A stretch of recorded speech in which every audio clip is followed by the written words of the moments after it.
Hey, folks. I'm Camille, who Armstrong, the performing arts Renaissance woman. For over 40 years, I've worked as a performer, educator, consultant, and coach. But most importantly, I'm a parent.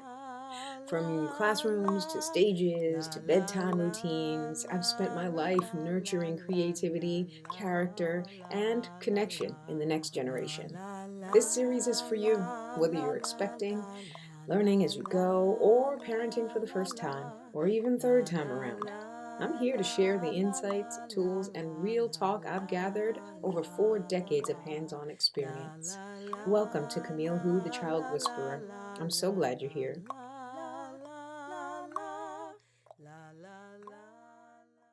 Are the toys you're buying for your child helping them grow, or are they quietly working against your child's development?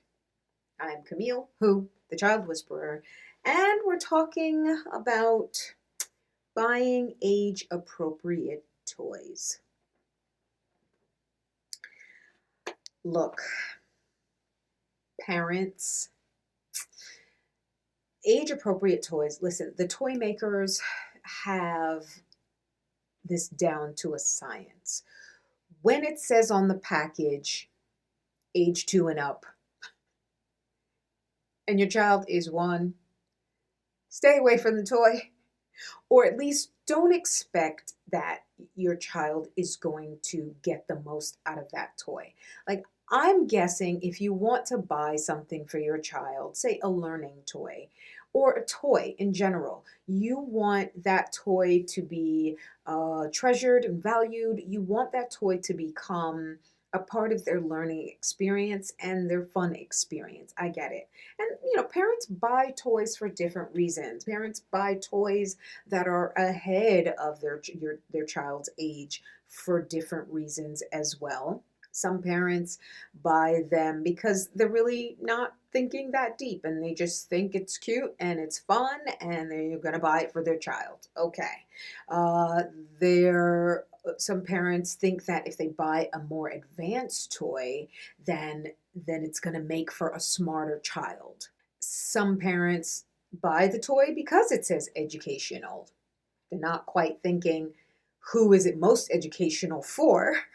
Right? They just see it says educational and they don't really pay attention to the age appropriateness.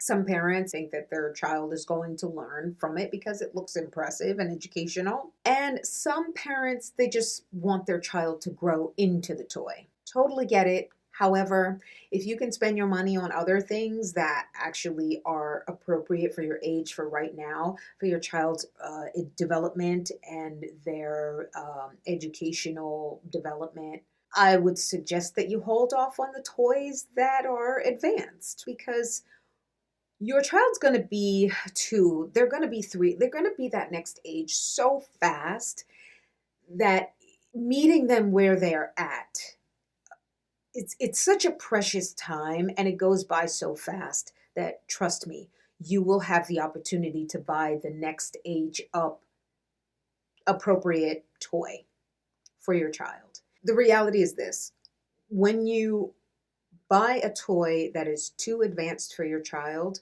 you're not helping their development, you're actually blocking it.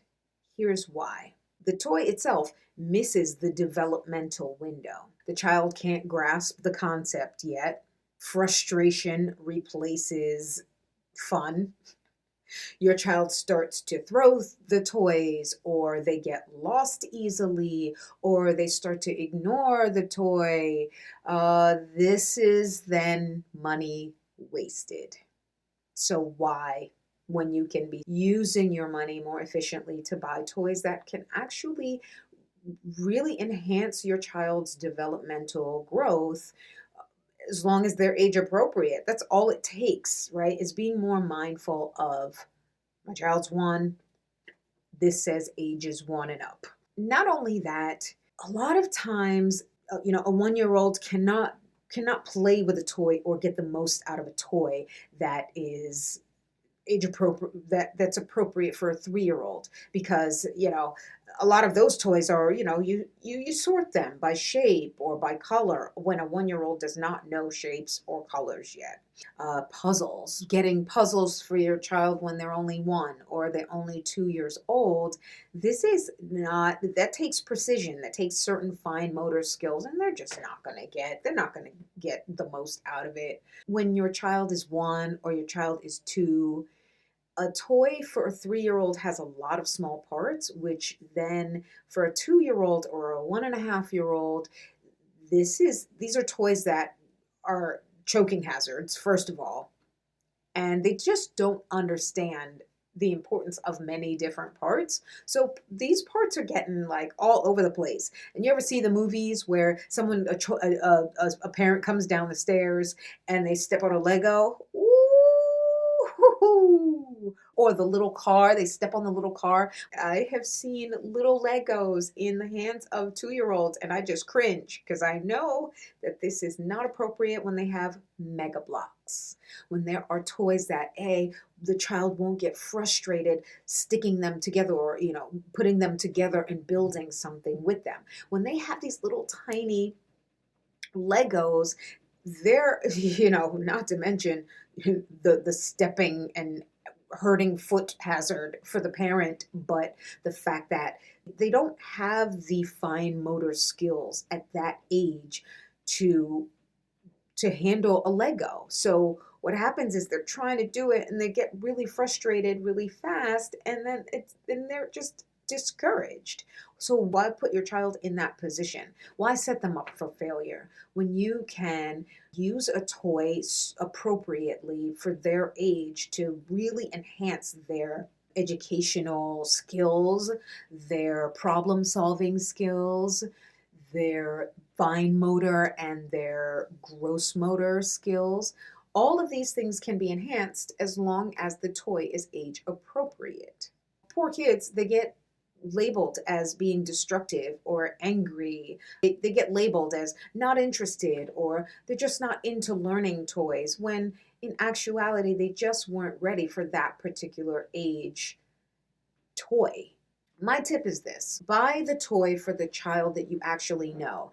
A great way to know where your child is developmentally, because sometimes children are advanced. They might be able to get a toy you might be able to get a toy that is for a 2 year old or an 18-month old. A great way to know what your child is capable of doing, or where they are developmentally, is to observe them when you're outside. See what things hold their attention. You can look for toys that match their motor skills. See how they play. See what they play with. Are they able to jump? Are they able to, do they know their colors yet? Do they know shapes yet? Or are their fine motor skills, are they able to put things together that are small? What are the things that they repeat when they're outside? What keeps their curiosity? By observing that and not assuming anything, but just by observing these things, that will help you to know where your child is developmentally. And you could always, nowadays, you just Google, my child can do this, that. What are some good toys that are maybe a little more advanced, but that I can buy for my child who can do X, Y, and Z? Just really pay attention to those age appropriate, or those age restrictions or recommendations that come on a toy. These people have it down to a science. The last thing I want to say about this is that, there really is no substitute for your presence, your time, you talking to your child, you playing with your child, you going outside together. There's no substitute for these kinds of things. So, age appropriate toys along with mom and dad time, that right there is the recipe for a well-rounded childhood experience, educational experience for your child, and a well-rounded individual who knows how to interact, has emotional regulation, knows how to create, um, that is doing age appropriate skills, and is excited about learning that next thing. That's my word on buying age appropriate toys. I'm Camille, who the child whisperer, and I am out of here. Thank you so much for watching this episode of Camille, who the child whisperer. A heartfelt thank you to the generous supporters of the Books and Beyond campaign. This series wouldn't be possible without you. If you're a new or expecting parent, I created Better Parent, Better Future just for you. I empower first-time parents to embrace a positive mindset and navigate those early parenting years with confidence and joy. Click the link in the description to learn more or to find out how we can work together. Until next time, keep showing up, keep growing, and keep leading with love.